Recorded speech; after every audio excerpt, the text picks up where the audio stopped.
You're listening to Just a Dude podcast with your host, Nathan. Sit back, relax, and enjoy the show. Let's roll.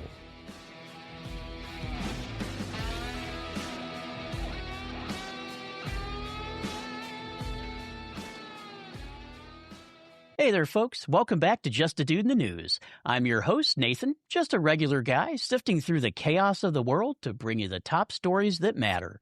We're diving into the biggest headlines in the United States from August 8th to August 15th, 2025. It's been a wild week, and everything from global summits to local tragedies are making waves. I've got the top 10 stories lined up, so grab a coffee, kick back, and let's break it all down in that laid-back, no-nonsense style you know and love. Let's get into it. Kicking things off with a blockbuster, President Trump's gearing up to meet Russian President Vladimir Putin in Alaska on August 15th to tackle the Russian-Ukraine war. This summit's got the world on edge with hopes it could pave the way for a ceasefire in a conflict that's been grinding on for years. Trump's been pushing hard, even dropping a 10-day ultimatum to Putin earlier this week to get to the table. Social media is buzzing. Some see this as a bold shot at peace. Others think it's a long shot with both sides dug in. The backstory is intense on this one. Trump's flexed some muscle, deploying U.S. nuclear submarines near Russia to set the stage. He's made it clear he wants the bloodshed to stop, even saying Ukrainian President Zelensky doesn't need to be in the room for initial talks. Global markets are jittery, and European leaders are urging more pressure on Russia before any deals are inked. It's a high-wire act, and everyone's watching to see if it's a game-changer or just a photo op. Reactions are all over the map. Some folks on social media are calling it a historic chance to end a brutal war, while skeptics point out that Ukraine's not budging on its demands. India's government is backing the summit, hoping for a breakthrough, but some European allies want tougher sanctions first. Alaska's a symbolic choice. Neutral ground, far from the front lines, but close enough to show U.S. strength. The stakes couldn't be higher. Whether this meeting brings a handshake or a stalemate, it's a massive moment for Trump's presidency. If he can pull off something concrete, it could redefine his legacy. For now, we're all holding our breath to see what's going on in today's meeting. Will it be a step towards peace or just more headlines? Stay tuned, this one's far from over. Next up, President Trump's taken a big swing at crime in Washington, D.C., ordering National Guard troops onto the streets starting August 8th. It's a bold move to curb violence in the Capitol, with Trump pointing to rising crime stats as the reason. The deployment's got people talking, with some cheering the tough stance and others calling it a step too far. D.C.'s been grappling with violent crime spikes, and Trump's team says the Guard will back up local police. They're targeting high crime zones and issues like drug trafficking tied to immigration. Social media is split. Some D.C. residents are relieved, saying it's about time, while others are uneasy about troops patrolling their city, worrying that it erodes local control. The sight of soldiers in the Capitol streets is jarring, no doubt. Critics, including some city officials, argue this sets a risky precedent, giving the feds too much sway over a city already under unique federal oversight.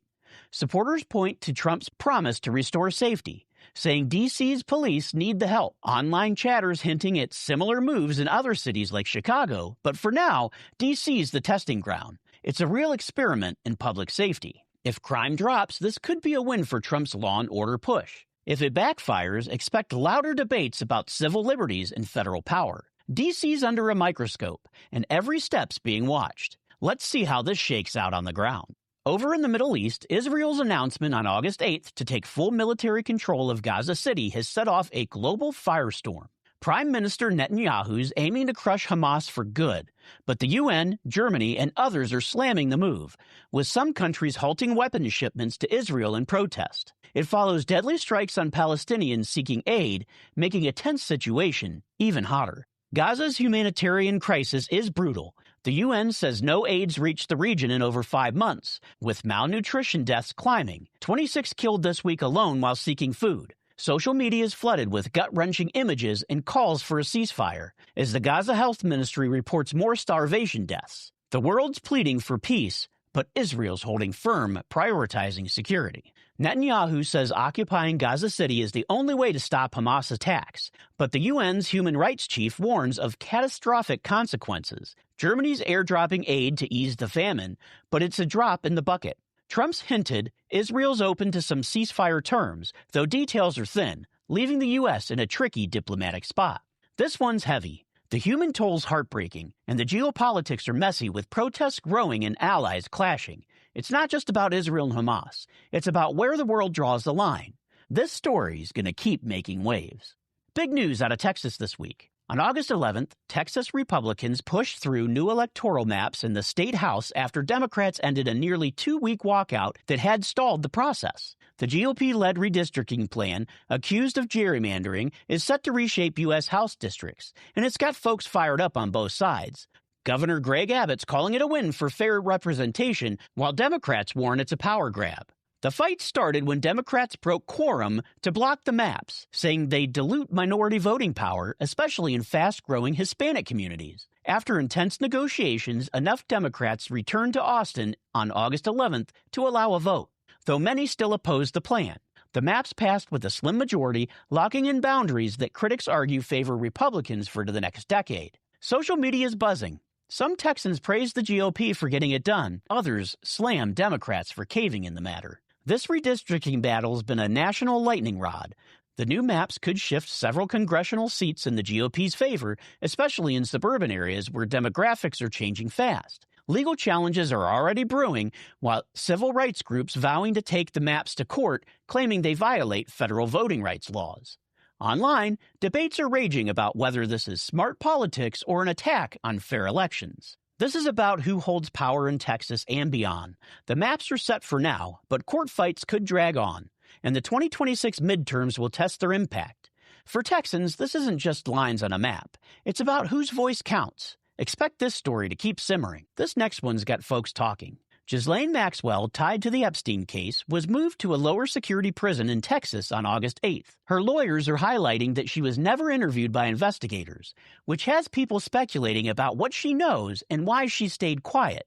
The Epstein saga still feels like a puzzle with a lot of missing pieces. The transfer's timing raises eyebrows, especially since a DOJ meeting about releasing Maxwell's interview transcripts was canceled. Some think it hints at the feds hiding sensitive info, while others see it as a routine prison logistics. Social media is a mess. Some are mad she's in a softer facility, others are convinced she's got dirt on big names that's being buried. Trump's distanced himself, saying he cut ties with Epstein's over a business dispute years ago, but the public's still hungry for answers. Why no interview? What's in those files? The lack of clarity is fueling conspiracy theories online, and this move's only adding fuel. It's a story that refuses to fade. Maxwell's case keeps showing how murky justice can feel when powerful players are involved. Whether this transfer means something bigger or not, it's got people asking questions that won't quit. This one's not over yet. On the economic front, a weak July jobs report dropped on August 8th, showing sluggish growth and rising unemployment. President Trump wasn't thrilled, firing Bureau of Labor Statistics Commissioner Erica McIntyre,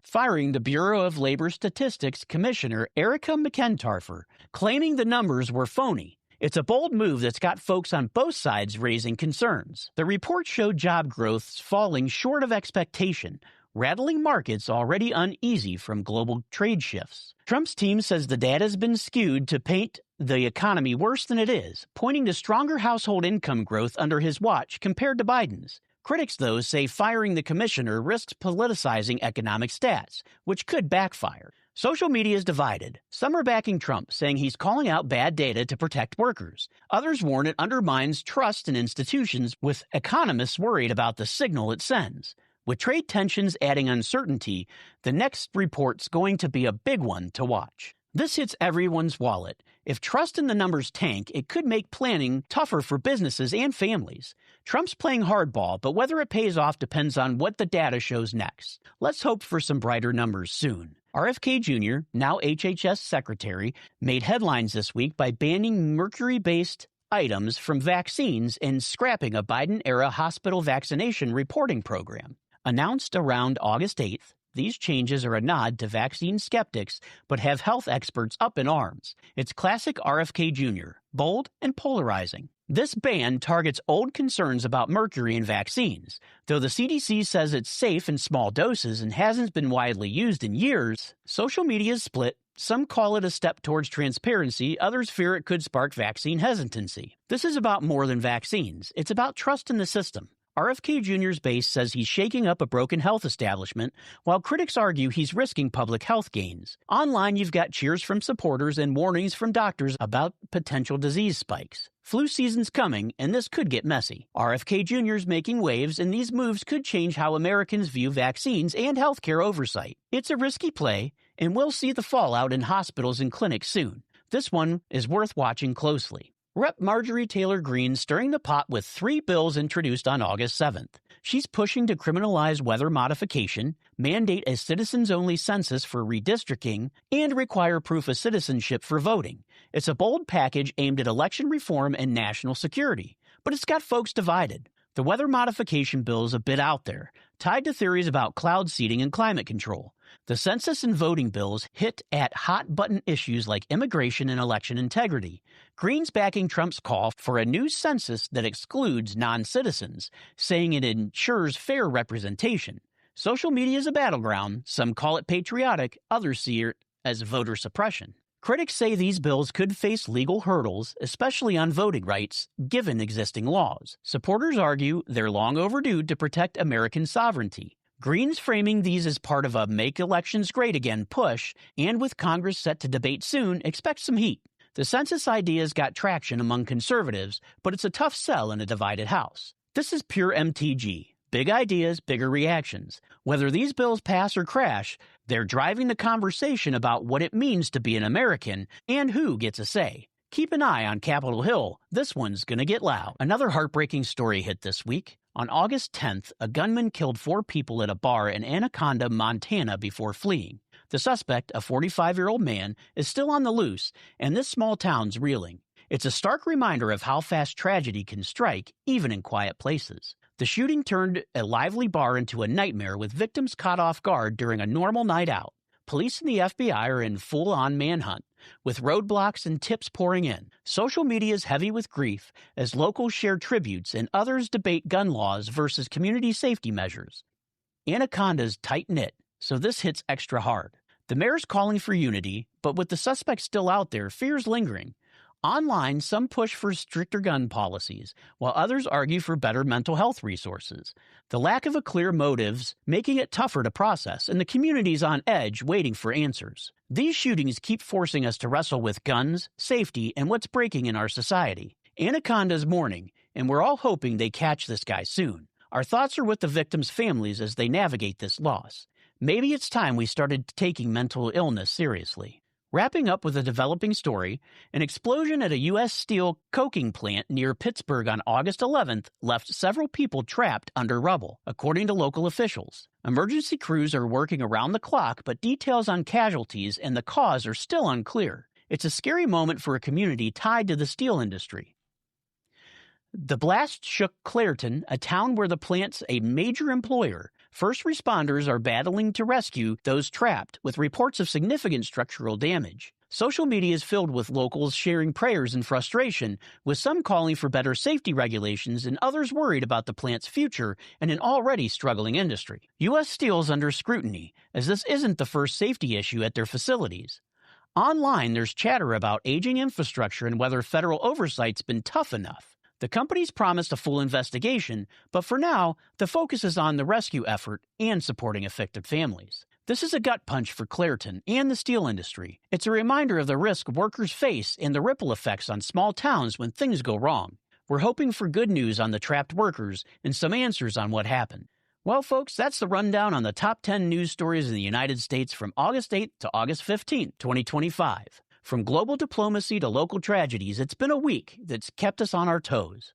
Thanks for tuning in to Just a Dude in the News. I'm Nathan, just a guy trying to help keep you informed and inspired. Hit up social media and let me know what stories hit you the hardest. Until next time, stay sharp, stay safe, and keep being awesome.